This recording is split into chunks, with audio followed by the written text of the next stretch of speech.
pengacara nggak ada yang satu pun punya hati nurani. Ya kan, kalian semua tadi ngeliput kan, satu pun nggak ada yang punya hati nurani loh. Mereka ngomongin organ intim, bener nggak datang ke rumah sakit, ke dokter kulit buat sakit organ intim, obatnya mana, obatnya ada dan lain-lain. Dia menyudutkan terus, dan virus harus mengakui kata-kata mereka. Kan itu menyudutkan kan? Itu kan dia gila gitu loh. Gila, saya aja emosi loh. Perempuan diinjek-injek banget di situ. Saya emosi loh. Ngelihat anak begitu mbak, gimana mbak? Mereka punya anak, punya istri loh. Apa mereka nggak mikir ya anak istri gue kalau digituin sama orang gimana?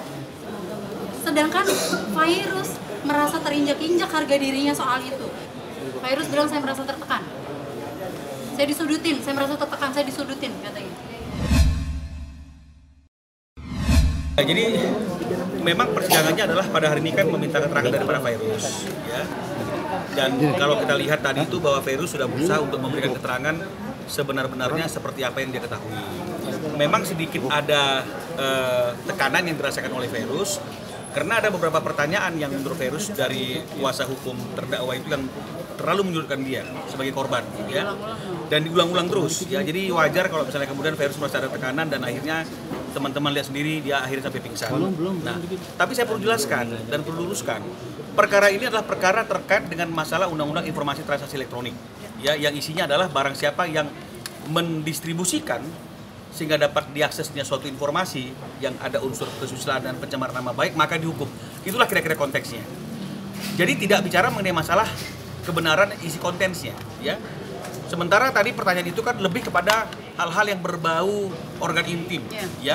Itu sebenarnya tidak perlu terlalu dipertanyakan karena kebenarannya itu benar atau tidak benar pun itu tidak menjadi persoalan, karena yang paling penting adalah telah terjadi, patut diduga telah terjadi pendistribusian suatu informasi sehingga dapat diaksesnya informasi tersebut oleh semua orang sampai viral yang menimbulkan orang merasa nama baik ini tercemar. Ya, jadi itu yang paling penting. Nah, sementara kuasa hukum tadi terlihat bahwa memang mereka terlalu mengejar kepada hal seperti itu, mengulang-ulang mengenai hal seperti itu, termasuk di mana dibuatnya, di mana diuploadnya, di mana diakunnya, yang memang itu di luar pengetahuan daripada virus. Sampai laptopnya ditanyain. Sampai laptopnya ditanyain, komputer ditanyain. Jadi ini yang menurut kami memang di luar daripada konteks persoalan. Hukum formil juga dipertanyakan, itu harus sudah selesai di eksepsi kemarin. Ini bicara masalah hukum materialnya, pembuktian tentang distribusinya, pembuktian tentang dapat diaksesnya, pembuktian tentang viralnya. Jadi itu yang menurut pendapat kami. Tapi kalaupun memang misalnya itu ditanyakan, itu adalah hak. Tapi seharusnya melihat bahwa saksi hari ini adalah saksi korban, bukan tersangka, bukan terdakwa. Pertanyaannya harusnya bisa lebih bijak lagi, yang tidak memberikan tekanan kepada virus. Jadi pasti keberatan dong keluarganya, karena artinya itu pertanyaan-pertanyaan itu tidak signifikan dengan konteks perkaranya. Yang nggak perlu dipertanyakan. Jadi bisa-bisa keluarga berpikir bahwa ini pertanyaannya memang sengaja ingin memberikan tekanan, ingin mempermalukan virus dalam persidangan. Nah, tapi itu teman-teman juga bisa lihat bagaimana dalam persidangan. Teman-teman bisa menilai lah semua. Ya, tadi saudara saksi mengatakan oknum. Ya.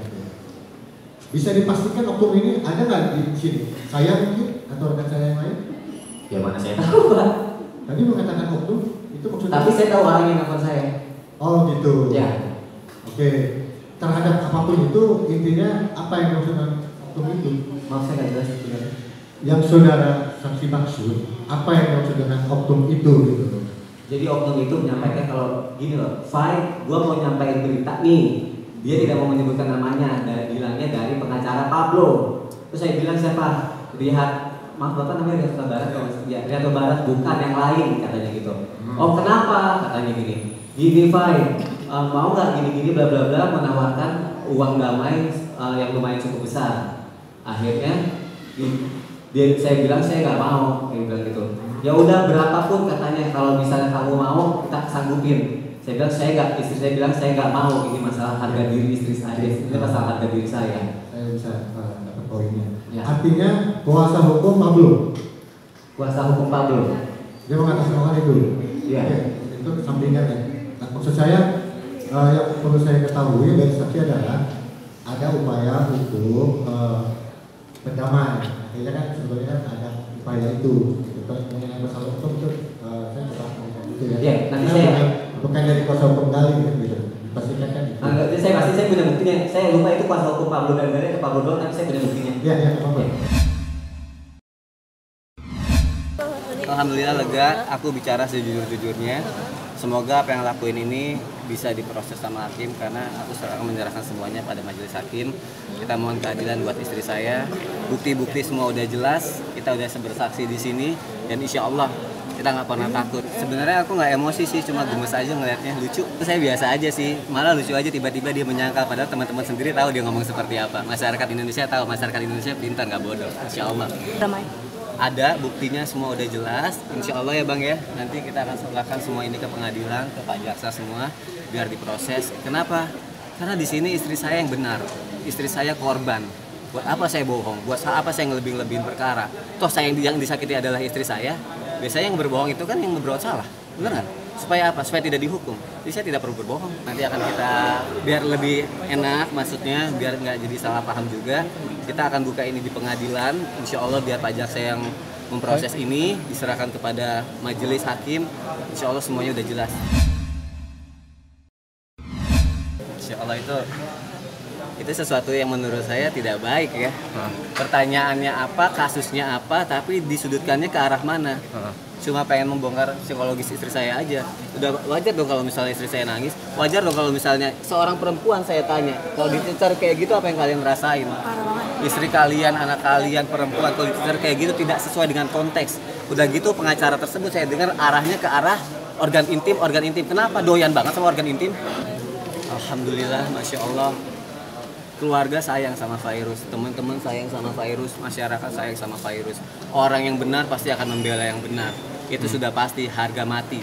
Dalam Islam pun, ajaran agama manapun, gak cuma Islam, tidak diperbolehkan menyakiti orang lain. Dalam ajaran manapun diharuskan membela yang benar, itu sudah harga mati. Orang yang membela kebenaran kita bisa sebut pahlawan. Lalu apa orang yang membela yang salah? Saya shock karena dia disebutkan dengan pertanyaan yang tidak ada hubungannya sama sekali dengan pengadilan. Itu cuma permainan, maaf, mungkin dari penegak hukum yang ingin mengadak-ngaduk aja, atau Pak pengacara yang cuma pengen ngadak-ngaduk perasaan istri saya, nanyain sesuatu yang nggak jelas asal usulnya untuk apa dan nggak sesuai konteks.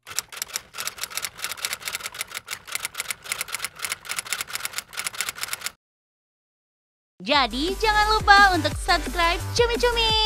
Ditekan ya tombol lonceng merahnya.